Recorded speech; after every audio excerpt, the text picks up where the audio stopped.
Everybody laughs when I say that, but it's the grizzled pediatrician. You know, I've seen a lot. I'll tell you that I've been a lifelong student of scientific literature that has to do with this problem. And it's been my privilege to lead studies of prevention and early intervention that have had worldwide impact over these years. There are 4 indisputable scientific truths that I would lay before you. Number 1, addiction is a pediatric disease. That's why I'm here as a pediatrician to talk to you today. It has its onset during adolescence. Nearly 90% of people that require addiction treatment start their use when they're young. And the earlier the use, the greater the likelihood that their brains are changed permanently in a negative direction. They have quadruple the risk of developing addictive disorders, major depression, anxiety disorders, and psychotic thinking. Our rates of schizophrenia could soar. Marijuana has a fairly favorable risk-benefit ratio for adults with pain and other unpleasant conditions, but it is a neurotoxin for children. Legalization will expose more children to this risk. Those are the scientific facts. Why did I come today? You're hearing so much testimony. You know, I don't need to just bang the same drum. I came because the role of a pediatrician is to give voice to those who have no voice. I'm here to speak to you about the bereaved family members that have sat in my office over the years that lost their children, brothers and sisters, to addictive disorders. I'm here to tell you that listening to a mother describe having to sign papers for her daughter to be taken off life support so her organs could be donated to others because of an addictive disorder that began with cannabis use as a teenager breaks your heart. Those voices I leave with you today. Thank you, Dr. Knight. Thank you for your timely testimony. We'll ask for questions from the panel and we'll get around to yes, please. Hi, my name is Julie Johnson, and I'm a substance use researcher by training. However, I'm currently on maternity leave, and at 12 o'clock this afternoon, Dr. Knight, my Harvard mentor for many years, had called me and said this is going on today.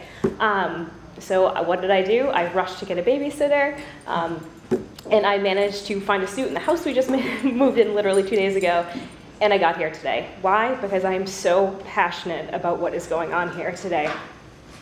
Career-wise, I may deal with statistics surrounding marijuana laws and adolescent substance abuse at the macro level, but I want to divert from the academic research discussion for a little bit today to discuss why I made it so clear to get here in time.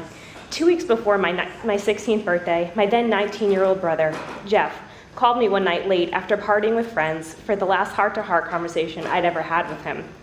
He came clean about his extensive self-medication of his anxiety and depression with alcohol and marijuana. We talked for 3 hours, but he'd already taken enough drugs to take his own life. This was his decision. Jeff started using marijuana as a young adolescent, probably around 13 or 14 years old, and later transitioned to harder drugs that eventually took him from us. Since losing one of the most internally beautiful but suffering person, I have wholeheartedly made it my life mission to understand why and prevent this heartbreak to other sisters, families, and friends of other Jeffs. Marijuana is considered by many to be a benign drug, but there is a plethora of evidence suggesting acute and long-term consequences for adolescents, including both structural brain changes as well as future healthy education and employment opportunities. Alcohol and marijuana are the most used illicit drugs in the US and Massachusetts, both illegal for adolescent use. Patterns and perceptions of adolescent use are often established in adolescence. Legalizing marijuana may change not only decrease the price and increase access to, but it may also change the perception of harm, which epidemiologic research consistently shows perceptions of harm are inversely proportionate to use. Research shows that this liberalized perception is increasing, which is highly concerning to me personally and as a researcher. Adolescent is the maturation period between childhood and adulthood, where the brain undergoes important neurological maturation processes, which makes their brains more susceptible to environmental influences.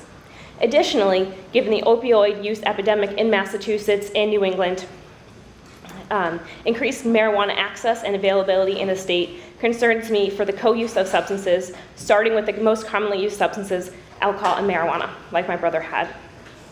Adolescent co-use substances for varying reasons, including policy changes such as legalization, drug availability, price changes, all of which will be impacted if legalization is passed. I personally and professionally see this as a dangerously premature slippery slope. Thank you. Thank you for your getting in and bringing this. Good job. Yes. Shall I go first? I'm Jody Hensley, and I'm here as a resident of Westborough, Massachusetts. I speak today as a private citizen and mother and an elected school committee member. I've submitted my comments in writing. I would ask you to look at those because I have much more than 3 minutes here. I came to speak today on industrial regulatory capture, on the compromise of home rule for Massachusetts in cities and towns, but I will spend my time on education because no one else has spoken to that yet today. I want to talk about the impact of marijuana legalization and commercialization on education and on our youth. Colorado now has jumped to #1 among the states in youth use of marijuana. It's jumped to #1 in every age category, including young adults and adults, but it's #1 for youth. And it's difficult for a parent, much less an elected school committee member, to ignore a headline out of Colorado that reads, "Colorado educators concerned about pot in schools," which appeared in the Denver Post just last fall in October. The article says that in Thornton, Massachusetts, school officials gathered and educators packed a conference room, taking detailed notes and heaving sighs as they learned about what authorities are calling the #1 issue in Colorado schools that they face today, and that's marijuana. I visited this summer with a cousin who's a teacher in marijuana, and he told me that his superintendent said the only thing marijuana legalization has brought to Colorado schools is more marijuana. So just this past February, I called his superintendent, Dr. Harry C. Bull, who is the superintendent of Cherry Creek School District, which educates 55,000 students, has a staff of 9,500, and serves Greenwood Village, Aurora, and Arapahoe County in Colorado. He indeed did say that. There has been no funding coming to his school from marijuana sales, but he has seen a clear increase in the number of third drug offense violations, which have resulted in student expulsions from his school. Kids in his school do not get expelled for a third alcohol offense. It's marijuana that they cannot seem to quit, even though the consequences for them are dire. And depending on what source you look at, this represents either second or third stage drug addiction. So that's what's happening in schools. And another story we had from Cherry Creek is that there are parents now who either smoke at home or smoke in the car on their way to school. This speaks to the marijuana normalization as adults in Colorado use at 200% the national average. In several instances, backpacks had to be placed outside the child's room because it was permeated with the odor of marijuana, and parents had to be told that their child was not alert for learning until at least lunchtime due to secondhand marijuana or contact high.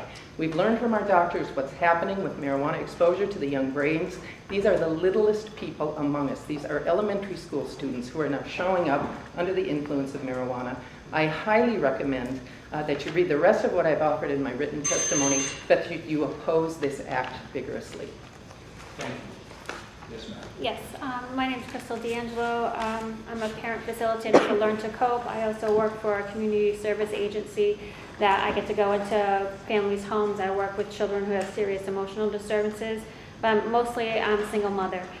This journey started for me 6 years ago. My son Brandon started smoking marijuana at 14, which ended up leaving him to, I sought help through his primary care physician, through the legal system. I actually sought out to hospitals and Department of Children and Families to kind of get help for my son, and I could not get help. My son, he started using heavier drugs. He went from marijuana to PCP to opiates. He ended up in 3 detoxes for adolescents. He went into a 90-day program, which he was kicked out of. And then in turn, he went into a residential treatment program where he was for 8 months. He maintained sobriety. He returned home back into the community. But let me say, that the community that we lived in before, there was a lot of marijuana use.